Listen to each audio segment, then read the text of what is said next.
Good morning. आज का जो मेरा टॉपिक है ये स्टेटस और रोल को लेकर के है। देखिए, स्टेटस और रोल ये हमेशा एक साथ यूज किए जाते हैं, क्योंकि इसका रीज़न ये है कि ये दोनों एक ही सिक्के के दो पहलू हैं। कभी भी आप स्टेटस को रोल के साथ अलग करके नहीं देख सकते। यही रीज़न है कि ये हमेशा पेयर में यूज किए जाते हैं। देखिए, जहाँ तक सोशियोलॉजिकल कॉन्सेप्ट के फॉर्म में समाजशास्त्रीय अवधारणा के रूप में स्टेटस अर्थात परिस्थिति और रोल अर्थात भूमिका का प्रश्न है, तो ये जो कॉमन सेंस नॉलेज है हमारा, जो हमारी सामान्य समझ है इन दोनों के विषय में, इससे बिल्कुल अलग है। देखिए, इससे पहले कि मैं डायरेक्ट इस टॉपिक पे चलूँ, थोड़ा सा आपको बैकग्राउंड बता दूं कि इस कॉन्सेप्ट को आखिर सोशियोलॉजी में यूज क्यों किया जाता है और इस कॉन्सेप्ट का रिलेवेंस क्या है, इसकी क्या प्रासंगिकता है समाजशास्त्र में। देखिए, आपको पता ही होगा कि लास्ट टॉपिक जो मैंने आपको डिस्कस किया था ये था सोशल स्ट्रक्चर के बारे में, सामाजिक संरचना के बारे में। ठीक है, और सामाजिक संरचना का मतलब क्या था? समाज में जो भी प्रतिमानित सामाजिक संबंध हैं वही सामाजिक संरचना के रूप में जाने जाते हैं। अब सवाल ये है कि समाज में जो भी आपको व्यवहार दिखाई देता है उसमें जो संबंध निहित हैं उसमें एक प्रतिमान आखिर दिखाई कैसे देता है, उसमें एक पैटर्न कैसे दिखाई देता है। सामाजिक संबंध जो हैं वो अनायास घटित नहीं होते, वो एक रिकरेंट बिहेवियर नहीं है, बल्कि एक पैटर्न उसमें आपको सिस्टम आपको दिखाई देता है। तो आखिर ऐसी कौन सी बात है जिसकी वजह से जो सोशल रिलेशनशिप है, जो सामाजिक संबंध है, ये रिकरेंट नहीं होता, बल्कि इसका एक पैटर्न आपको दिखाई देता है। देखिए, जो चीज़ ये पैटर्न डेवलप करती है उन तमाम प्रकार की चीज़ों में से स्टेटस और रोल एक है, भूमिका और परिस्थिति उसमें से एक है। क्योंकि आपको पता होगा कि सोशियोलॉजिकली स्पीकिंग, समाजशास्त्र के रूप में जब हम बात करते हैं तो हम कभी भी व्यक्तियों के मध्य अंतःक्रिया की बात नहीं करते, क्योंकि व्यक्ति जो अंतःक्रिया करता है वो बेसिकली परिस्थिति के संदर्भ में ही अंतःक्रिया करता है। जैसे जब भी आप परिवार की बात करेंगे तो परिवार के स्वरूप में क्या बदलाव आया, परिवार के जो सत्ता है उसके ढांचे में क्या बदलाव आया, ये सब जानने के लिए आप व्यक्ति की अंतःक्रियाओं पर जोर नहीं देंगे, परिवार के सदस्यों की अंतःक्रियाओं पर जोर नहीं देंगे। आप जोर किस बात पे देंगे? आपका मुख्य फोकस किस बात पे होगा? आपका मुख्य फोकस होगा जो भी परिवार के भीतर, जो परिवार का सदस्य होने के नाते लोगों से अपेक्षाएं हैं, जो अपेक्षित व्यवहार है, उसको आप देखते हैं। जैसे आप पिता को देखते हैं, आप पुत्र को देखते हैं, आप पति को देखते हैं, आप पत्नी को देखते हैं। तो जितने मैंने वर्ड यूज किए यहाँ पे, पिता है, पति है, पत्नी है, पुत्र है, ये सारे स्टेटस है। ठीक है, परिस्थितियाँ हैं सारी ये, और जो भी इसे निभाने वाला उस अनुरूप जो व्यवहार करता है वो उसकी भूमिका कही जाती है। तो नटशेल में हम क्या कह सकते हैं कि परिस्थिति क्या है? परिस्थिति किसी भी समाज में हर व्यक्ति को कुछ न कुछ निश्चित पद मिला होता है, या तो मिला होता है या अपने प्रयत्नों से उसे प्राप्त करता है व्यक्ति। उस पद को ही, उस स्थिति को ही हम परिस्थिति कहते हैं। जैसे आप अपनी बात करें, आप एक विद्यार्थी हैं, सपोज दैट आप बीए पार्ट 1 के विद्यार्थी हैं। तो बीए पार्ट 1 तक पहुंचने के लिए आपको इंटरमीडिएट क्वालिफाई करना पड़ा। तो ये आपका व्यक्तिगत प्रयास था, एक उपलब्धि थी कि आपने स्टेटस पाया बीए पार्ट 1 के विद्यार्थी होने का। ठीक है, तो ये एक अलग टाइप की परिस्थिति हो गई। इसके अलावे कुछ परिस्थितियाँ आपकी ऐसी भी हैं जिसे प्राप्त करने के लिए आपको कोई एफर्ट नहीं करना पड़ा, आपको कोई प्रयास नहीं करना पड़ा। ठीक है, जैसे आप किसी के पुत्र हैं, किसी आप पर्टिकुलर जाति से संबंधित हैं, तो इन दोनों चीज़ों के लिए आपको किसी प्रकार के व्यक्तिगत प्रयास की आवश्यकता नहीं थी। ठीक है, तो इस तरीके से हम देखते हैं कि परिस्थितियाँ बेसिकली दो तरीके की दिखाई देती हैं। एक वो ऐसी परिस्थिति जिसे प्राप्त करने के लिए आपको कुछ प्रयास करना पड़ा, और वहीं दूसरी ओर कुछ ऐसी परिस्थितियाँ भी होती हैं जिसे प्राप्त करने के लिए आपको किसी व्यक्तिगत प्रयास करने की आवश्यकता नहीं होती है। समाजशास्त्र में इन्हीं दो प्रकार के परिस्थितियों की पहचान सबसे पहले रॉल्फ लिंटन ने की थी, और इनको नाम दिया था प्रदत्त परिस्थिति, एस्क्राइब्ड स्टेटस, और दूसरा अर्जित परिस्थिति, अचीव्ड स्टेटस। जैसा कि नाम से ही क्लियर है, प्रदत्त परिस्थिति का तात्पर्य ऐसे स्टेटस से है जिसे प्राप्त करने के लिए आपको कोई व्यक्तिगत प्रयास करने की आवश्यकता नहीं है, जैसे एक पर्टिकुलर जाति का मेंबर बनना, किसी एक विशिष्ट जाति का सदस्य बनना।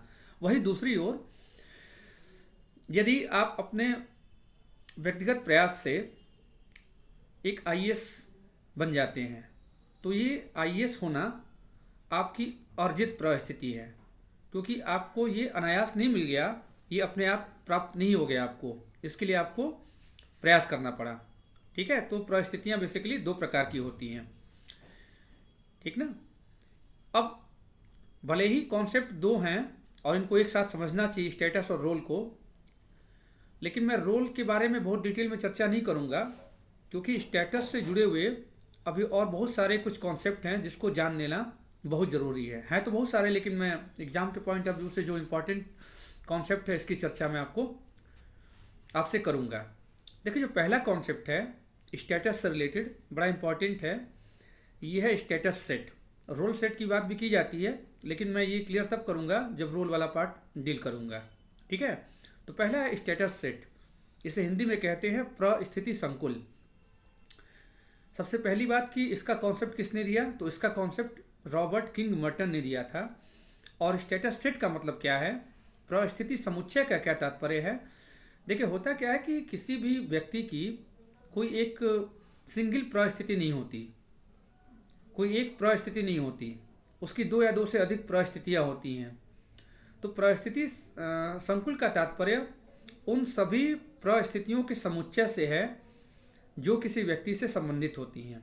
ठीक है, जैसे मैं अपने आप को लूँ, मैं एक असिस्टेंट प्रोफेसर हूँ, मैं एक पति हूँ, मैं एक पिता हूँ, मैं एक भाई हूँ, ठीक है, मैं मामा भी हूँ। तो ये सारी जितनी चीज़ें मैंने स्टेटस बताया, इन सबको आप मिला देंगे तो आप इसे कहेंगे स्टेटस सेट। क्लियर। सेकंड चीज़ है, ये है की स्टेटस। जो सेकंड कॉन्सेप्ट है आपका, ये है की स्टेटस, इसे हिंदी में कहते हैं मुख्य परिस्थिति। देखिए, होता क्या है कि जैसा कि मैंने आपको बताया अभी कि किसी भी व्यक्ति की दो या दो से अधिक परिस्थितियाँ होती हैं, लेकिन इनका महत्व तो अपनी जगह पे है, लेकिन व्यक्ति किस परिस्थिति से पहचाना जाता है ये एक अलग चीज़ है। तो इस स्थिति में व्यक्ति, समाज के सदस्य उसे किस परिस्थिति के रूप में अधिक जानते हैं, ये आप मुख्य परिस्थिति के रूप में से आप कह सकते हैं। जैसे विराट कोहली को आप लें, विराट कोहली एक क्रिकेटर भी हैं, एक हस्बैंड भी हैं, ठीक है, एक फादर भी हैं, लेकिन एक ब्रदर भी हैं, लेकिन इनके क्रिकेटर के रोल को, स्टेटस को छोड़ करके बाकी जो स्टेटस है उससे आप नहीं जानते उनको, बल्कि जानते किस रूप में आप उनको विराट कोहली को आप एज ए क्रिकेटर जानते हैं। तो जो क्रिकेटर वर्ड यूज किया मैंने यहाँ पे, वो विराट कोहली के संदर्भ में की स्टेटस कहा जाएगा। ठीक है, अगला जो आपका कॉन्सेप्ट है यह स्टेटस इनकंसिस्टेंसी, परिस्थिति अनियमितता। देखिए, होता क्या है कि कई बार व्यक्ति के पास कोई दो परिस्थितियाँ ऐसी होती हैं जिसमें तारतम्यता नहीं होती। एक परिस्थिति तो ऐसी होती है जो कि काफ़ी उच्च स्थिति का द्योतक होती है, वही दूसरी ओर कुछ परिस्थिति ऐसी होती है उसके पास जो कि निम्न परिस्थिति की ओर इंडिकेट करती है। फॉर एग्जाम्पल, कोई निम्न जाति का व्यक्ति यदि एक सिविल सर्वेंट है, तो उसका एक सिविल सर्वेंट होना और साथ ही साथ उसका एक लो कास्ट का मेंबर होना, ये दो अलग अलग ऐसे स्टेटस को इंडिकेट करता है जिसमें काफ़ी इनकंसिस्टेंसी आपको दिखाई देती है, काफ़ी अनियमितता आपको दिखाई देती है, विसंगतता आपको दिखाई देती है। एक सिविल सर्वेंट के रूप में उसका जो सोसाइटी में स्टीम है ये एक अलग तरह का है, लेकिन एट द सेम टाइम वो एक लोअर कास्ट का मेंबर है, तो सोशल हायरार्की में उसकी पोजीशन काफ़ी नीचे है। ठीक है, तो ये सिचुएशन स्टेटस इन कंसिस्टेंसी को इंडिकेट करता है। देखिए अगला जो कॉन्सेप्ट है यह है स्टेटस सीक्वेंस, परिस्थिति अनुक्रम। समाज में कई परिस्थितियाँ ऐसी होती हैं जिसे प्राप्त करने के लिए आपको कुछ निश्चित स्टेप से गुजरना होता है। फॉर एग्जाम्पल आपको पीएचडी, आपको डॉक्टरेट की उपाधि प्राप्त करनी है आपको। ठीक है, तो जो डॉक्टरेट की उपाधि है, एक डॉक्टर होना अपने आप में एक स्टेटस है, लेकिन डॉक्टरेट की डिग्री पाना कोई एक दिन की चीज़ नहीं है, आपको इसके लिए एक प्रोसेस के थ्रू गुजरना होगा। You must be post graduate, आपको निश्चित रूप से पोस्ट ग्रेजुएट होना होगा, और पोस्ट ग्रेजुएट होने के लिए इसके पहले के जितनी क्लासेज आपको क्वालिफाई करना होगा सब कुछ। ठीक है, तब जाके आप डॉक्टरेट की उपाधि प्राप्त कर पाते हैं। ये हुआ स्टेटस सीक्वेंस। इसी से जुड़ा हुआ कॉन्सेप्ट है, इसको बोलते हैं स्टेशन। स्टेशन का मतलब क्या है? ये फाइनल डेस्टिनेशन है। किसी भी स्टेटस सीक्वेंस में जो फाइनल चीज़ होती है, जहाँ पहुँचते हैं, उसे आप स्टेशन कहते हैं उसे आप। ठीक है, जैसे कि आप यदि जो मैंने बात करी आपको अभी डॉक्टरेट की डिग्री की, तो डॉक्टरेट की डिग्री प्राप्त करना यदि आपका लक्ष्य है, तो तमाम प्रक्रियाओं से गुजर के डॉक्टरेट की डिग्री पाना ये एक स्टेशन है। इसी तरीके से एक सिविल सर्वेंट के रूप में, एक आईएएस के रूप में एंट्री पाना और उसके बाद मुख्य सचिव के पद तक पहुंचना, तो मुख्य सचिव क्या हो गया? सबसे ऊंचा पद हो गया मुख्य सचिव का। ठीक है, तो ये हो गया आपका स्टेशन। इसके बाद कोई ऊंचा पद इससे नहीं है सिविल सर्विसेज के मामले में, तो ये आपका स्टेशन हो गया। ठीक है, अगला है स्टेटस फ्रस्ट्रेशन। स्टेटस फ्रस्ट्रेशन का कॉन्सेप्ट सबसे पहले अल्बर्ट ए कोहेन ने दिया था।